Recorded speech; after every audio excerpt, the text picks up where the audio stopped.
What's going on, guys? Jason Messi here and welcome to a brand new video and welcome to your daily dose of transfer content. And today is going to be Tuesday the 28th of July. We have confirmed deals to go through as well as the rumours. So just before we get started, if you could do our good stuff by leaving a like rating, press the subscribe button if you're new and press the bell notification next to it so you never miss an upload. Yesterday's episode will be down below in the description box, and the current schedule every day at 8 AM UK time, there'll be a new video for you to look forward to. And finally, drop a comment below, I'll try to respond to as many as I can. Right, so we have got a fair amount of confirmed deals to go through today, and it's definitely going to start picking up because the Premier League obviously is officially done now, the season is over, and the transfer window did open yesterday and it closes on the 5th of October. So first up, Zenit St. Petersburg have signed Dejan Lovren from Liverpool. He signed a 3-year contract with the Russian side and Liverpool will receive a fee of about 12 million euros. I wish him all the best, and obviously his time at the club has been very up and down, but I think he'll do just fine in the Russian league. And the next signing is going to be the Belgian side Genk. They have signed 5-time Mexico international fullback Gerardo Arteaga. It's from the side Santos Laguna and it's a fee of about 3.5 million euros. Tottenham defender Jan Vertonghen has left the club after 8 years. He's 33 years old and he made 315 appearances for Spurs. He leaves as a free agent after his contract expired, and also is tied into the fact that under Jose Mourinho he did see his playing time kind of limited. And the Belgian also helped Spurs reach finals in both the Champions League and the League Cup. Everton left-back Leighton Baines has announced his retirement from professional football. He's been at the club for 13 years and apparently they did offer him a new contract as well, but he declined it. And he is now expected to be given a different role at Everton, whether that's as a coach, we'll have to wait and see, but again, wish him all the best for the future. And next one was confirmed back in February, but Brazilian under-23 international Antony, he has been unveiled by Ajax. He's joined from Sao Paulo and he's set to replace new Chelsea signing Hakim Ziyech. The initial transfer fee is just short of 16 million euros at 15.75, and that could rise by a further 6 million with additional bonuses. The transfer again was announced back in February and he put pen to paper on a 5-year contract. West Ham forward Albion Ayeti is set to join Celtic on a season-long loan, and this story is from Sky Sports News. The Hoops are in advanced talks about a move for the Swiss international and are hoping to have an option to buy included in any type of deal. Ayeti joined West Ham from Basel last summer but has made just 9 substitute appearances for the club in the league this season. And the next story is from Metro. They say Manchester United have been offered Ivan Perisic, that's in exchange for Alexis Sanchez. Inter want to keep a player they took on loan from the Red Devils for this campaign, and they're happy to part with the Croatia international in a trade agreement. I mentioned a couple days ago that United have rekindled their interest in Perisic, and because Inter are looking to sell him and they also want to keep Sanchez, it could be best for both clubs. And the next one is from Foot Mercato. They say Barca have revised their swap offer for Arsenal midfielder Matteo Guendouzi.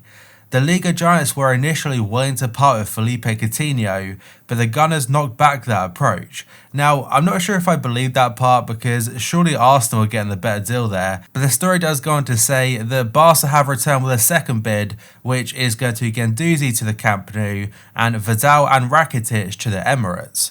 To me, that story seems so odd because I know Coutinho's form has dropped off massively the last 2 years, but for a player like Guendouzi is a good player, but he's nowhere near the levels that Coutinho has reached kind of thing.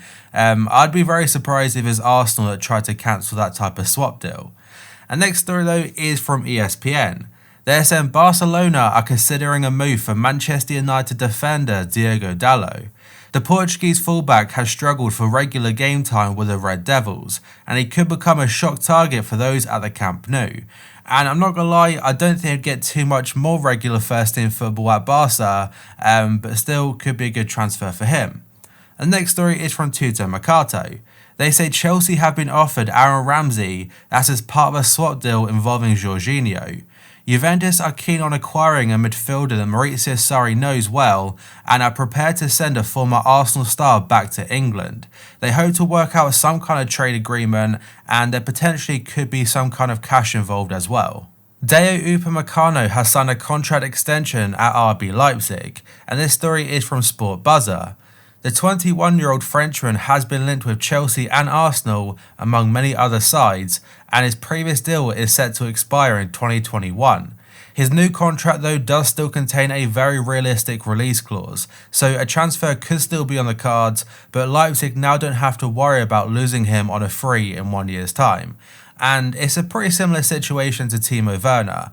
They were set to lose Werner on a free, but he signed a contract extension, and they basically added the clause that he would get a better contract, obviously better wages, but his release clause was 50 million euros, which is much lower than his market value.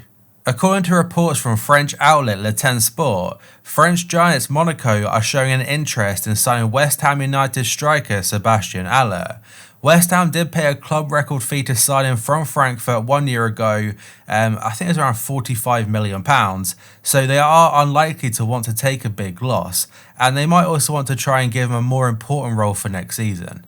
AC Milan are seeking to improve their right-back options according to Gazzetta dello Sport. PSV's Denzel Dumfries is being considered as a backup option, that's to Real Betis' Emerson.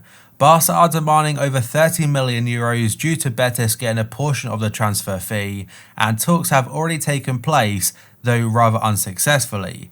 And the Dutch right back could be considered a cheaper alternative, but apparently Barca and AC Milan, they are set to resume talks again for Emerson. Manchester City will shock Arsenal, that's with a move for on-loan midfielder Dani Ceballos, and this story comes from The Express. Ceballos is set to return to parent club Real Madrid at the end of the season, with Arsenal not holding a purchase option on him.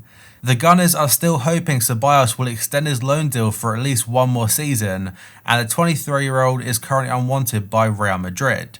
Real are looking to sell a few players to kind of even out the books a little bit, but Arsenal, they could be shocked again with a bid from Manchester City. Liverpool are interested in signing 20-year-old Schalke defender Ozan Kabak. He has got a €45 million release clause in his contract that does not come into play until the summer of 2021. Schalke will be satisfied with a fee of about €35 million, and that story is from Bild. Liverpool are looking to replace Dejan Lovren, whose move to Zenit is all official, and Schalke might even settle for a little bit less than the 35 million. Reports are suggesting about 25, because they have got some financial issues and they may be forced to sell some players. Bayern Munich have contacted the agent of Norwich right-back Max Aarons. Bayern have made it clear they are convinced of the player's qualities, and Aarons himself can very well imagine a move to the Bundesliga. He was relegated with Norwich, and apparently they will sell him for about 20 million euros, and that story is from Sky Germany. The next one is from Würzburg International. They say Bayer Leverkusen have submitted a €20 million bid for Ajax goalkeeper Andre Onana, but Chelsea are willing to offer 30 million.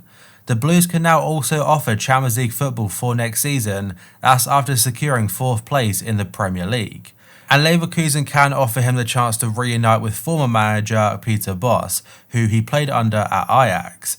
And he did say back in April that it was time for him to take the next step in his career, and that would be away from Ajax in general. And bear in mind that Bayer Leverkusen's sporting director has denied the club's interest in the goalkeeper, so Chelsea might be able to get a bit of a bargain. Bayern Munich and Paris Saint-Germain may have moved ahead of Real Madrid, that's in the race to sign Eduardo Camavinga. This story is from AS. Madrid aren't looking to make any big moves this summer, and Camavinga isn't keen on waiting for one more year. Bayern are said to be in the lead for the 17-year-old signature, with the player unhappy at not being offered a new deal by Rennes. Rennes seem pretty adamant they want to keep him because they have got Champions League football, but maybe Bayern could be too hard to turn down. And next story is another update about Manchester City and a move for Ferran Torres.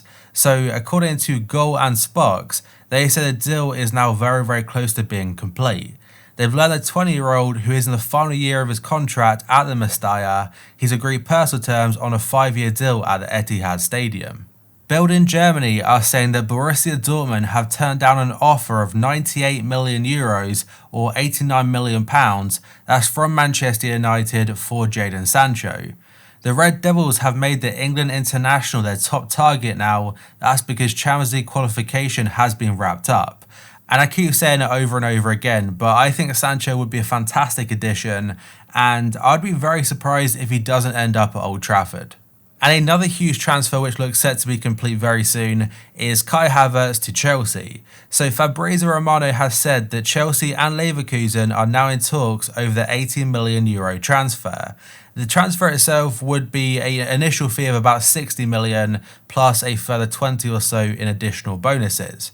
And Chelsea want the deal to be sorted soon, and personal terms have been agreed for weeks now. And there are rumours also circulating that Leverkusen, they're not really too bothered if he stays for the Europa League run, so this transfer could be completed in just a few days now. And the final story today is about Lionel Messi and a potential move to Newcastle United. So this one obviously is very unrealistic, but Saudi officials are increasingly confident a proposed takeover of Newcastle, it will be approved and they'll look to sign La Liga's best players. And it does say led by Messi. Nothing has been finalised or approved for the takeover yet, but Saudi sources do continue to hype up the transfer or the takeover again. So Newcastle are in a bit of an odd spot because they want to plan for next season, but if they don't get taken over, their transfer budget will be a lot lower. But if they do get the takeover, they can buy a lot of very good players. But that, guys, is going to be it for this video. So if you could do our good stuff by leaving a like rating, press the subscribe button if you're new, and press the bell notification next to it so you never miss an upload. My previous episode will be down below in the description box, and the current schedule every day at 8 AM UK time, there'll be a new video for you to look forward to. And finally, drop a comment below, I'll try to respond to as many as I can. So thank you for watching, I'll see you next time.